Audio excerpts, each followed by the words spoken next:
Have you ever wondered why your VO2 max isn't improving despite all those long, slow runs? Do you want to know the science behind VO2 max, aerobic base training, and discover the secret formula to increasing your endurance and VO2 max? I know I did. So from high intensity intervals to building a solid aerobic foundation, I'm going to show you how I'm training to achieve better performance. This is going to be a good one, so grab your coffee, grab your tea, and let's go. So what's the difference between running slow and running fast when it comes to improving your VO2 max? Well, first of all, we have to talk about the big problem, because there is one. I used the Maffetone method for 6 months and I noticed my VO2 max went down. Why would that happen? And if I'm running slow all the time and I've run 70 kilometers each week, why would my fitness decrease? Look, the Maffetone method emphasizes training at a low heart rate to build aerobic efficiency and endurance without overtraining. However, you may have noticed that your VO2 max has decreased over the following 6 months. And there could be several reasons for this outcome. Firstly, the lack of intensity training.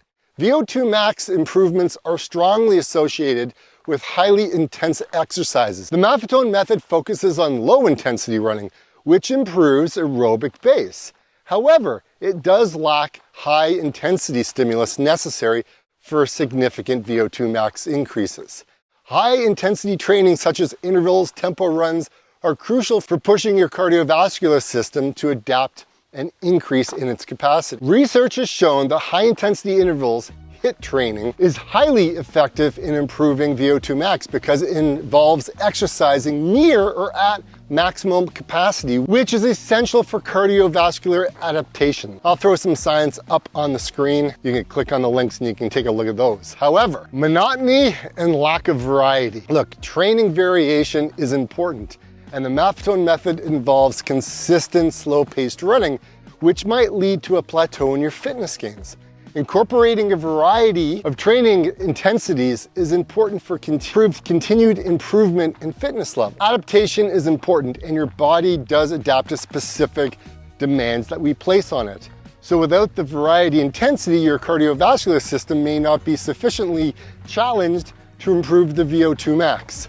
Welcome to VO2 max training. My name is David and I've been using the Maffetone method for a heck of a long time. I've seen huge gains in my training over the last number of years. I've been able to get 3 minutes faster per kilometer, over the last number of years. Look, it works, it's great, but my VO2 max is down and it's time to do something about it. Now you do run into the risk of potential overtraining with higher volume. 70 kilometers each week at a low intensity might still be a significant volume, potentially leading to fatigue and overtraining for some people. But you gotta manage it correctly. For me, it seems to be okay. Overtraining can negatively impact overall fitness and again, VO2 max. So recovery, adequate recovery is essential for allowing the adaptations of the training to take hold. Misalignment with your VO2 max goals. Specifically, the Maffetone method is excellent at improving aerobic base and endurance training, but it's not specifically designed to improve VO2 max. Primary goal is integrating higher intensity workouts is necessary. So balancing methods. Combining the Maffetone method with occasional high intensity workouts can provide more balanced approach, improving both aerobic efficiency and VO2 max at the same time. So some of the recommendations are to improve your VO2 max while continuing to use the principles of the Maffetone method. Consider incorporating the following. HIIT training sessions. Add 1 or 2 high-intensity interval training sessions per week. For example, look, you can do a 4x4 minutes hard running with 3-minute rest in between, and that's good. Or you could do tempos, which incorporate a weekly tempo run at comfortably paced about 20 to 30 minutes. Varied intensities. Ensure your training program includes a mix of low, moderate, and high intensity runs, so that way you're balancing the stimulus for cardiovascular adaptations. Now you want to be able to monitor your recovery and ensure you are not overtraining. So include rest days and easy days to allow your body to rest and recover. By integrating these elements, you can enhance your VO2 max while maintaining the benefits of aerobic efficiency gained from using the Maffetone method. I am getting eaten by black flies right now. It is absolutely crazy. So here's a question some people have asked. Is VO2 max different from aerobic base? Yes, it is. VO2 max and aerobic base are different concepts in the context of cardiovascular fitness and endurance training. Although they are related, the definition of VO2 max... VO2 max, or maximal oxygen uptake, is the maximum rate at which the body can consume oxygen during intense exercise. It's a measure of your aerobic capacity and reflects the efficiencies in your cardiovascular and respiratory systems in delivering oxygen to your muscles during maximum effort. VO2 max is a key indicator of cardiovascular fitness and endurance performance. Higher VO2 max values typically correlate better performance in endurance sports. It is influenced by genetics, training, age, sex, and altitude. High-intensity interval HIIT training and other high-intensity workouts are effective in improving VO2 max.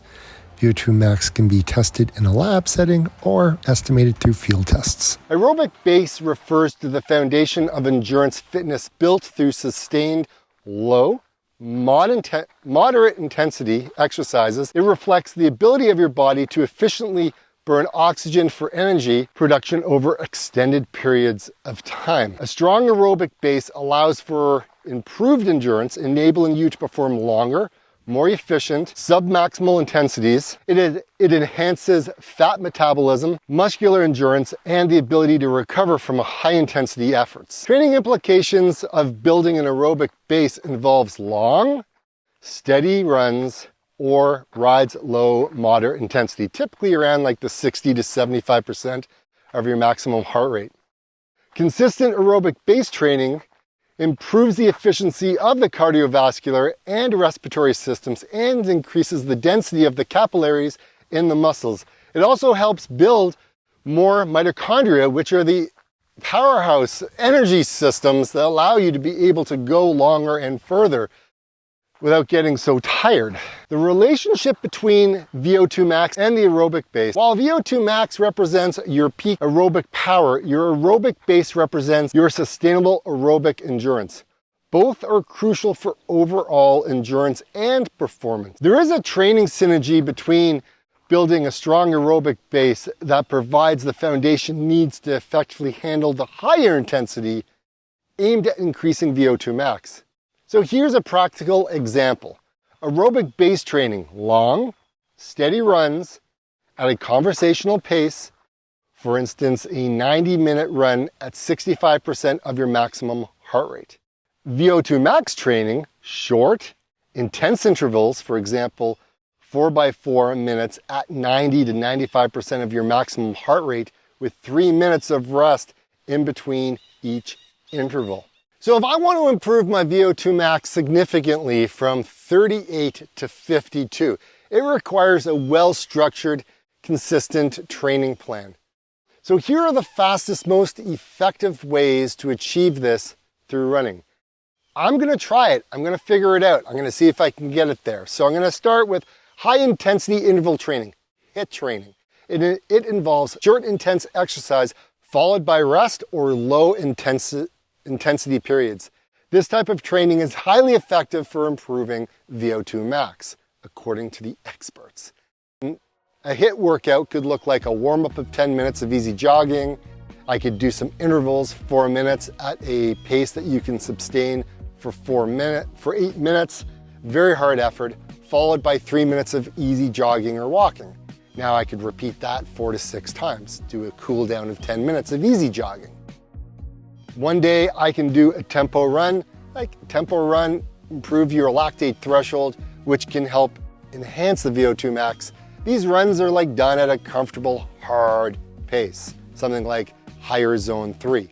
For example, my tempo run could be a warm-up of 10 minutes of easy jogging, and then I can start a tempo of 20 minutes at a pace I could sustain for about an hour. Or I could try that for 40 minutes. I can see how that works. Moderately hard effort, okay? And then I can do a cool down of 10 minutes easy jogging. I can also do a long, steady run. Like long runs at a steady pace help build my aerobic capacity and endurance, and it's going to contribute to a higher VO2 max. So an example of this could be a long run of 60 to 90 minutes at a conversational pace, easy to moderate effort. I could also do fartlek training, which is more of what's Swedish for speed play, and it combines continuous and interval training and involves varying my pace through the run, which helps improve my VO2 max. So it could look like something like this. Start with a warm-up of 10 minutes of easy jogging. I can then start my fartlek, which would be a 1 to 2 minutes of fast running, 1 to 3 minutes of easy jogging, and I'm going to continue for 30 to 40 minutes. And then I can do a cool down of 10 minutes of easy jogging. Consistency and progress. To see significant improvements consistency is the key. I gotta aim for 4, 5, 6 times a week and progressively increase my intensity and the duration of my workouts. I can do it. I know I can, being here before. Strength training can improve running efficiency and overall fitness, which again can indirectly boost my VO2 max. So here's something I could work on. I could go ahead and start with some of the exercises, and these are like squats, lunges, deadlifts, core exercises such as planks. I can do some Russian twists. I like doing some push-ups in there as well. I can do some bridges. These will all help me. And I got to deal with proper nutrition and recovery. So I got to make sure I'm fueling my body adequately. And I got to balance that with a diet that is well-rounded, along with some adequate sleep, which is going to be crucial for improvement. So a sample week could look like this. Monday, because I have an office meeting that day, I could start with a rest day. Tuesday, I could do a HIIT training session. Wednesday, I could focus on an easy, or I could do another rest day, but I'd probably focus on an easy run. Thursday can be a tempo run. Friday, I could do an easy run. I could do some cross training maybe. Saturday, I can do a fartlek workout, and then Sunday, I can do one of my long, steady runs. Maybe I could go back into my 2-hour runs, but just work my way up. I'm also going to monitor my heart rate as well. Now, I'm also going to do some MAF tests, and I'm going to do some VO2 max tests just to see where I'm at. I do have to have a very balanced approach to this. I need to be very disciplined with this. I really need to pay attention to see if my improvements in my VO2 max will improve over time. And it's important to listen to my body and avoid that overtraining issue and prevent injury. I don't want that to come around. So improving VO2 max significantly within a specific time frame can vary greatly among individuals due to factors such as genetics, training history, and adherence to training programs. However, scientific literature, which there is, provide evidence that structured and intensity training can lead to substantial improvements in VO2 max over several months. So improving my VO2 max from 38 to 52 in 6 months, it is an ambitious goal. I know that. But I think it's achievable with a structured training plan, particularly focusing on high intensity training. And several studies also prove that it is and it can be possible to get my VO2 max in that time frame. I have a good feeling that I can improve my VO2 max with all the methods that I have spoken about in today's video. Yes, it'll be hard. Yes, it may be challenging, but here's the one thing that you need to understand. Just because your VO2 max goes down when you're using the Maffetone method, it doesn't mean that you're detraining. What it means is you're focusing on a particular training method that will allow you to build a strong aerobic base. And in doing so, it will allow you to then transition and start working on your VO2 max. Again, two different concepts, two different parts of your aerobic, two parts of your cardiovascular system that you're trying to train. Now, am I happy that my VO2 max went down? It's a number. Am I happy that there's a way to get it up? Sure, it's a number. But building a strong base will hopefully allow me to start to push the pace to get faster, to be able to push the limits. Again, you got to remember, the more speed that is added, the risk of injury goes up. And I want to be able to keep running for a very long time. I don't want to end up like I was in 2021. That sucked, being injured for as long as I was. So now that I've built up a good base of where I am, yeah, and I still continue to improve. However, I do like to add different things into my training to make things fun, to make, videos and kind of document my journey improving as a runner, and over time become a faster runner. Look, I haven't forgotten about wanting to run 100 miles. It's still in my head. I know I will get there. However, there are things that I have to focus on before getting there. And first off, it's finding the flipping time. Like, my God, the amount of time that you need to train for these things is intense. But it's possible. And I'm trying to get out earlier in the morning. I'm doing that with a bike ride with a buddy of mine, and it has worked. It has worked. Waking up at, 4:40 each morning, waking up at 4:40 on Wednesdays, man, it's just really early. Now, I know some of you guys probably do that to get out to go to work. My work schedule is very different than yours probably, but yeah, so there is hope. There is hope that I could get that number up. But again, what is a good number, right? You could be in the 30s, you could be in the 20s, you could be in the 60s, or maybe you've got a VO2 max of in the 70s.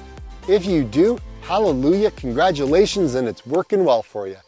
I'm not in that zone. I used to be 45, okay? I used to be 45, but obviously over time, my number's kind of gone down. I have kind of gotten it up over the last number of months, or specifically this year, because I have added in a few more sessions of speed work. So I have gotten it up, which is great. I think I had it close to like 40 at one point, all the way up from, I think, 36 or maybe 35.